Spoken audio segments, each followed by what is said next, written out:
Assalamualaikum warahmatullahi wabarakatuh. Di sini saya akan mempresentasikan mengenai materi kurikulum yang berjudul menyusun PPI yang sesuai dengan kurikulum modifikasi. Pertama-tama, saya akan mengenalkan mengenai anggota kelompok saya, yang terdiri dari Frida Wahyu Rahmawati yaitu saya sendiri dengan NIM 095, lalu Deta Trisa Ajinimas dengan NIM 096, dan Afi Aulia Ma'rifah dengan NIM 099, lalu yang terakhir ada Ayu Kusuma Wardani dengan NIM 100. PPI atau Program Perencanaan Individual merupakan suatu model layanan pembelajaran yang dapat diberikan pada siswa berkebutuhan khusus yang melaksanakan pembelajaran secara bersama-sama dengan normal di sekolah reguler dalam setting pendidikan inklusi. PPI merupakan program yang dinamis, artinya sensitif terhadap berbagai perubahan dan kemajuan peserta didik dan disusun oleh sebuah tim yang terdiri dari orang tua atau wali murid, guru kelas, guru mata pelajaran, guru pendidikan khusus, peserta didik yang bersangkutan, yang kemudian disusun secara bersama-sama. Modifikasi kurikulum adalah kurikulum rata-rata atau reguler yang disesuaikan dengan kebutuhan atau kemampuan potensi ABK dengan mempertimbangkan karakteristik dan tingkat kecerdasannya. Pengembangan kurikulum modifikasi tersebut dilaksanakan dengan memodifikasi alokasi waktu, modifikasi isi atau materi, modifikasi kurikulum dalam isi atau materi yang dapat berupa penyesuaian standar kompetensi dan kompetensi dasar SKKD, modifikasi proses belajar mengajar, modifikasi sarana dan prasarana, modifikasi lingkungan belajar, dan modifikasi pengelolaan kelas. Presentasi selanjutnya akan dilanjutkan oleh Data.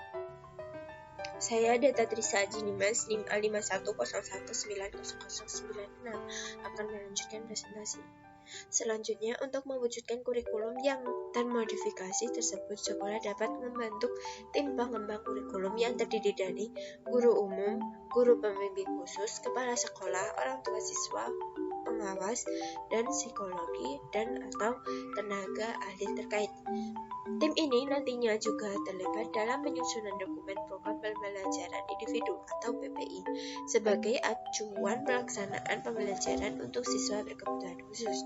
Dalam pelaksanaan PPI ini akan diimplementasikan di kelas reguler oleh guru kelas dan guru pendamping khusus atau GPK yang telah ditunjuk. PPI membahas mengenai semua kebutuhan peserta didik seperti akomodasi, layanan, dan dukungan dalam lingkungan pendidikan. PPI disusun berdasarkan hasil verifikasi temuan data dari kegiatan asesmen, kemudian agar berjalan dengan lancar memerlukan kolaborasi antara guru kelas, guru mata pelajaran, guru pendamping, orang tua, dan koordinator inklusi.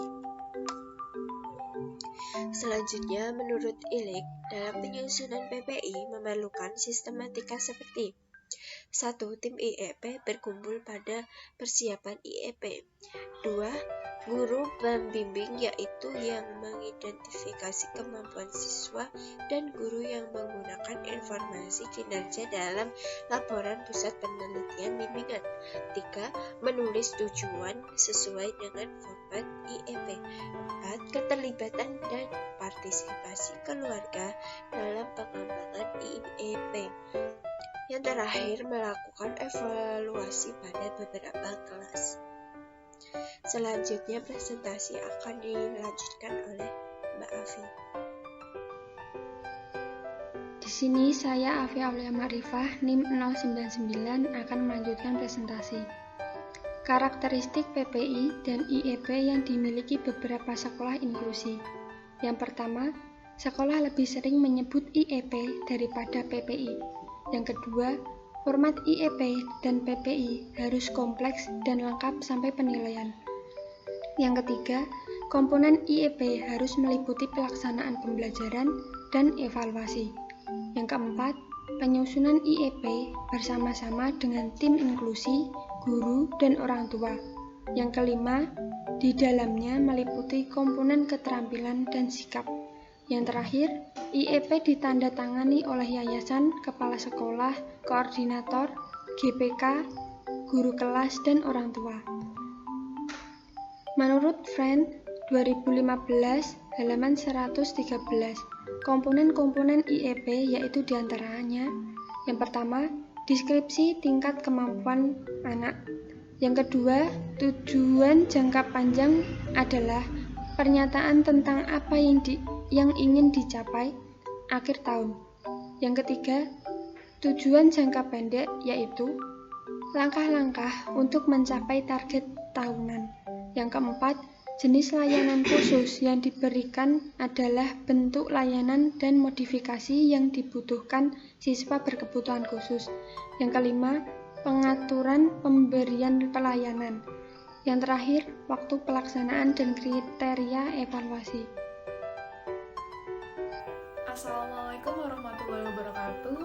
Saya Ayu Kusmawardani, NIM A5101901000 akan melanjutkan presentasi.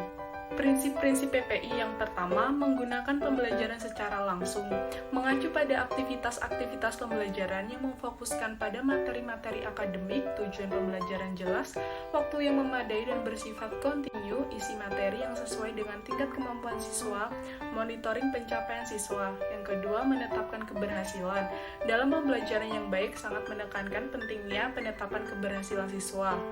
Yang ketiga, menyediakan umpan balik. Menurut Farrell dan Cass 1978, berikan umpan balik baik pada respon yang benar maupun yang salah agar dapat meningkatkan pencapaian. Keempat, jadikan sesuatu yang positif.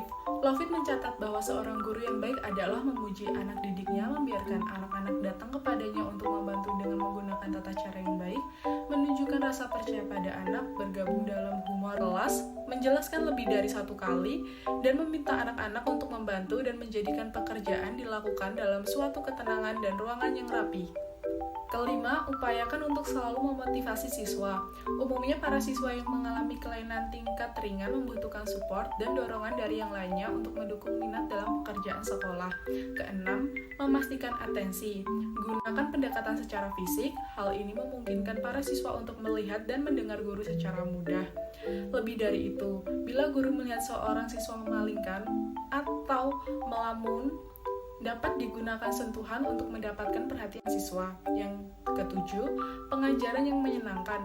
Guru harus mengembangkan sikap apresiasi dan perlu mengharapkan siswanya bergembira, menikmati kesegaran mereka, lelucon mereka, pertanyaan-pertanyaan, dan gagasan-gagasan mereka. Demikian presentasi dari kelompok kami. Bila ada salah kata, mohon dimaafkan. Wassalamualaikum warahmatullahi wabarakatuh.